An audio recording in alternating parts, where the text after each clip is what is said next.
यूनान के पुराने इलाके फ्रीगिया में, जिसे गुलाबों की सरजमीन कहा जाता था, एक ताकतवर और दौलतमंद बादशाह रहा करता था जिसका नाम मिडास था। आजकल की कहानियों में उसे लालची और सोने का दीवाना बताया जाता है। कहा जाता है कि उसे अपनी बेटी से बेहद मोहब्बत थी, शायद सोने से भी ज्यादा, लेकिन सोने की चाहत ने उसकी आंखों पर पर्दा डाल दिया था। वो सूरज के ढलते वक्त आसमान की तरफ आए ऐसे देखता था जैसे बादल भी सोने के बने हों।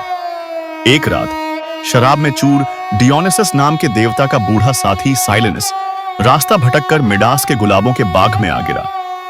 वो फूलों के बीच बेसुध पड़ा कुछ बड़बड़ा रहा था।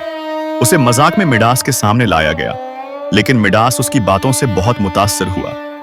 साइलेनस ने उसे दूर दराज की उन जगहों की कहानियां सुनाई जहां सोने के शहर, जादुई पेड़ और दैत्य जैसे बड़े बड़े लोग थे। 10 दिन और 10 रात उन्होंने साथ खा पी कर गुफ्तगू की।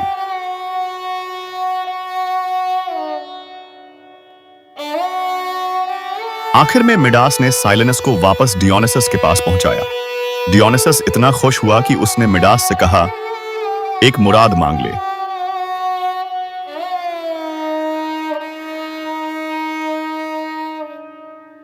मिडास ने झट कहा, जो भी मैं छूं वो सोना बन जाए। डियोनिसस को पता था यह ख्वाहिश कितनी बेवकूफी है, मगर उसने वादा पूरा किया। इसी वक्त मिडास ने एक डाली छुई, वो सोने में बदल गई। मिट्टी को हाथ लगाया, वहां सोने की डलियां निकल आईं। एक सेब तोड़ा, वो भी ठोस सोना बन गया। पानी को हाथ लगाया, वो भी सोना बन गया।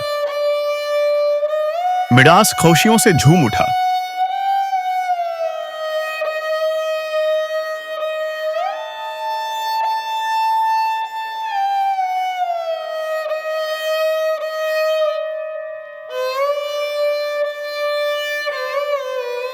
लेकिन जब खाने का वक्त आया तो हर चीज सोने में बदल गई। गोश्त, रोटी, पानी, सब कुछ। नई कहानियों में यह भी कहा जाता है कि उसने गलती से अपनी बेटी को भी छू लिया और वो भी सोने की मूर्ति बन गई।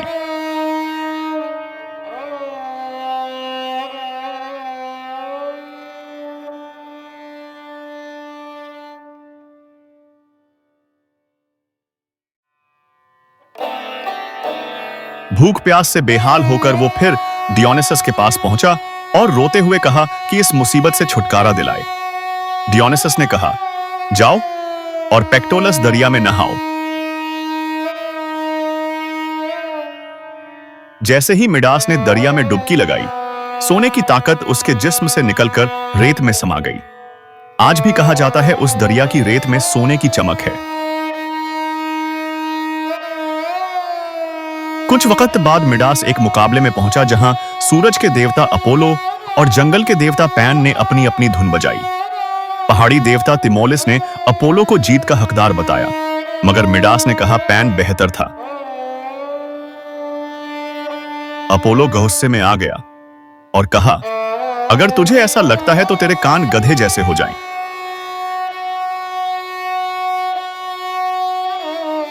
और उसी पल मिडास के सिर पर गधे जैसे लंबे कान निकल आए। मिडास शर्म के मारे उन्हें छुपाने लगा, मगर उसके महल का नाई ये राजा श्वाता जान गया।